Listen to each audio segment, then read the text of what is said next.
Deputy Daily Reality Check, bringing Eddie Palmer back. Today we're going to talk about if I were. Yesterday we talked about the world of the I tries. The I try, I will try this and I will try that. Fuck you, you don't try, you do. Plain and simple. So tired of people who just try. Anyway, we were talking about it when we were working out, and I want to proposition it right now.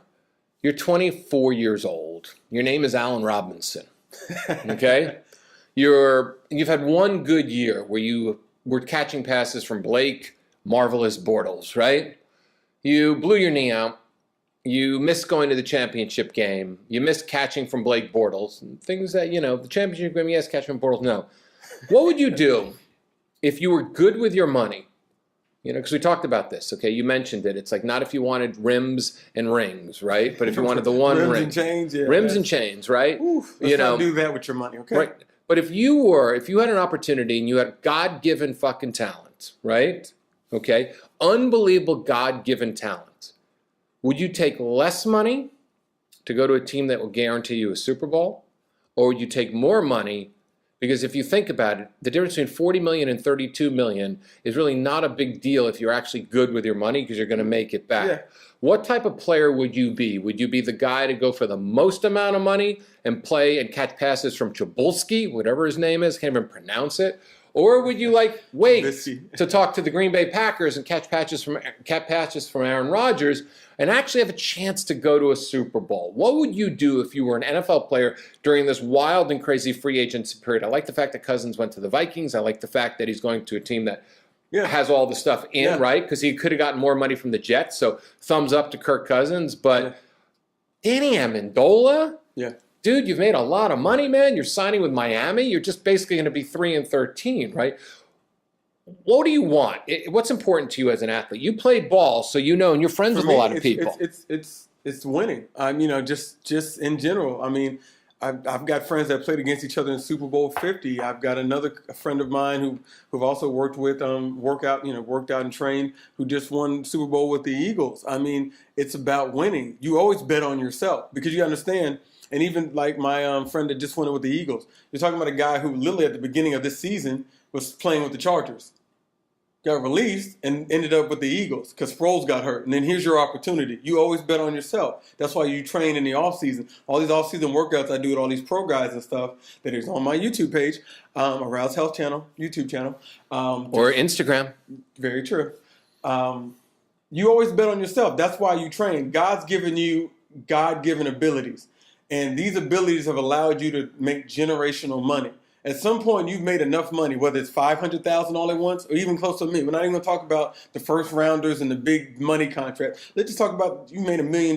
That's enough money to literally live the rest of your life and your family's life in a different way if you put yourself in the right situation, financial setups. So I'm always going to bet on myself because that's called belief in self, meaning I'll take less money and win because on the back end, I'm going to get what I want. If I'm that young man, I already know.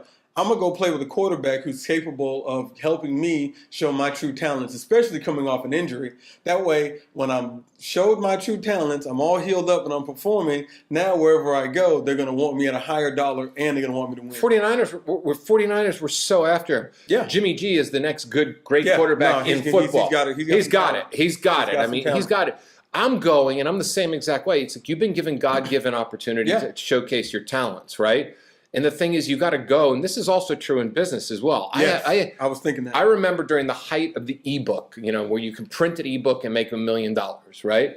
I had a mediocre marketing team, so they did not take my God-given talent and really maximize the amount of money I could have made during that heyday.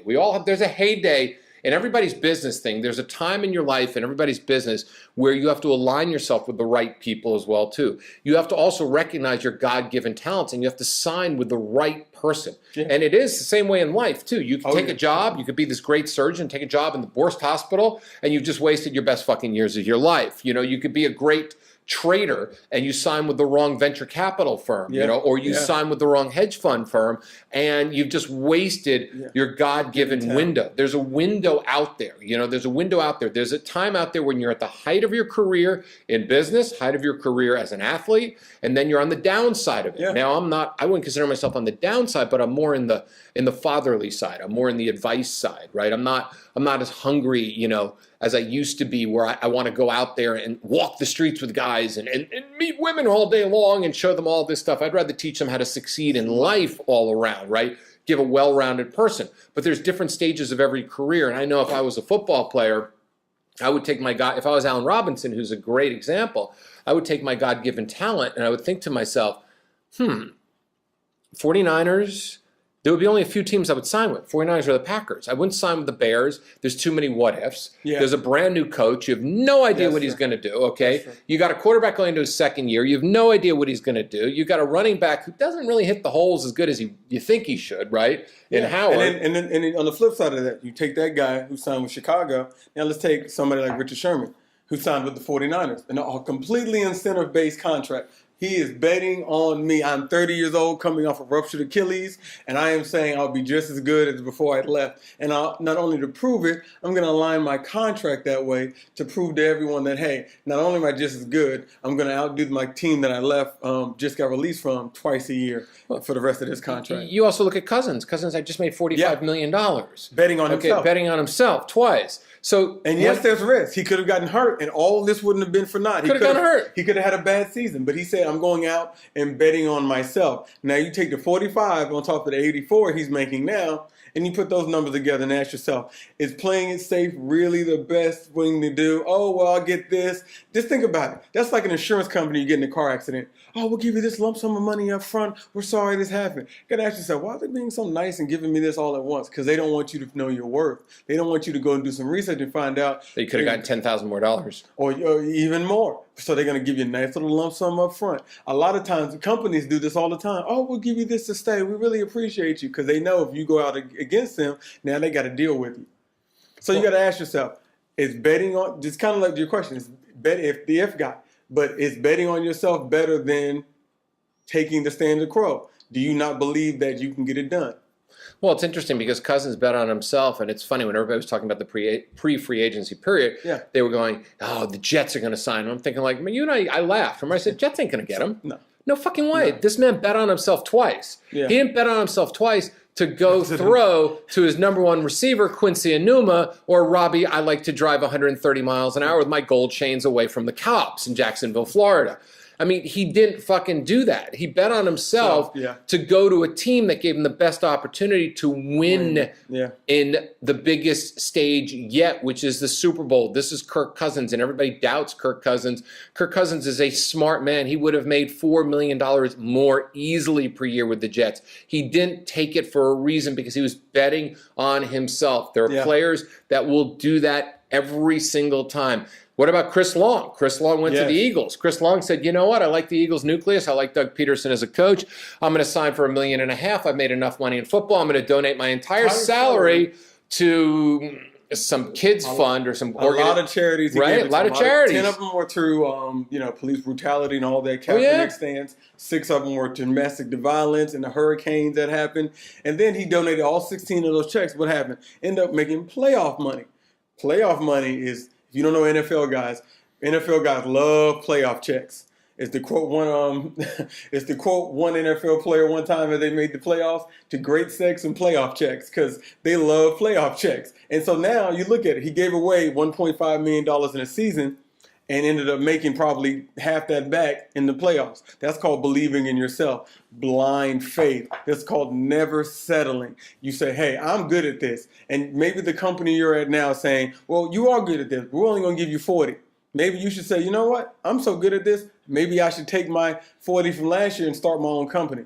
And it might be hard for a few years. You might have to sell your car. You might have to eat oodles and noodles for a few months. These are the things you're not going to see. You don't have to go pee in a cup. In a cup. You know what I'm saying? Or in your case like me, when I was homeless, I actually had to use the bathroom next to my car at night because I was sleeping in a parking lot. But does it work out? You have to put yourself in a position to make it work over the long haul, not the short haul. And in the NFL, like we're talking about, that money is not guaranteed. It's so short that you might want to put yourself in the best position to win because, hey, let's just say the more you're seen, Sunday night games, Thursday night games, playoff games, the more advertising you get. What you missed in that contract, you can make up in advertising dollars. And that's way more money there than there is in this NFL contracts. So you never can see the full outcome of the things that you're you're limiting yourself to by taking the safe route. And that's just what Dave's trying to tell you. Don't always take that safe route. Oh, well, you know, I got a fiance now. Or, so what? You guys are moving into a condo. You could be moving into a house if you take a chance. It's just the little things in life. Yeah, you know, safe route means nothing. You know, I've never taken the safe route in any way, shape, and form. I remember when I was building my business, I was living in a place in Brentwood.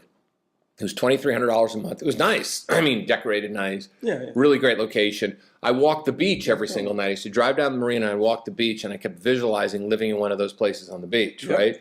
I made offers on houses, decided not to buy a house. The market was falling apart. It was 2007. I said, I'll pay $4,500 a month for somebody wanting to get out of one of these fucking units, right? Sure enough, there was a building going into foreclosure. The bank said either you rent this place or we take it back. They decided to rent it. They put an ad on Craigslist. $4,500, I had my choice of all the places.